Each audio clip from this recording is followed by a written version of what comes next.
ఆ జనాలను చూసి దేవుడు ఎంత బాధపడ్డాడంటే ప్రియులారా, ఆదికాండం 6వ అధ్యాయం 5-6 వచనాలు.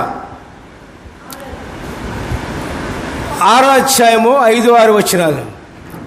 జనము విస్తరించినప్పుడు నరులు చెడుతనము భూమి మీద గొప్పదనియు, వారి హృదయము యొక్క తలంపులలోని ఊహ అంతయు ఎల్లప్పుడూ కేవలము చెడ్డదనియు యెహోవా చూచి తాను భూమి మీద నరులను సృష్టించినందుకు యెహోవా సంతాపమునుంది హృదయములో నొచ్చుకొనెను.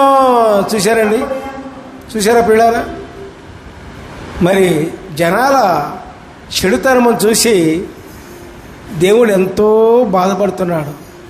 అట్లాగే మన గురించి కూడా మరి చెడ్డ కార్యాలు, చెడ్డ తలంపులు, మరి ఇవన్నీ కూడా చూసి దేవుడు బాధపడ్డాడండి. బాధపడ్డా దీని ప్రకారం చూస్తే ఖచ్చితంగా బాధపడతారు. దేవుడు అటువంటి చెడ్డ తలంపులు రాకుండా, చెడ్డ ఆలోచనలు లేకుండా, చెడ్డ క్రియలు లేకుండా మనం దేవుని యందు నమ్మకంగా ఉన్నప్పుడు దేవుడు సంతోషపెడతాడు. ఆ విధంగా మనం దేవుడిని సంతోషపెట్టచ్చు. దేవునికి స్తోత్రం. Hallelujah. Praise the lord, praise the lord, praise the lord.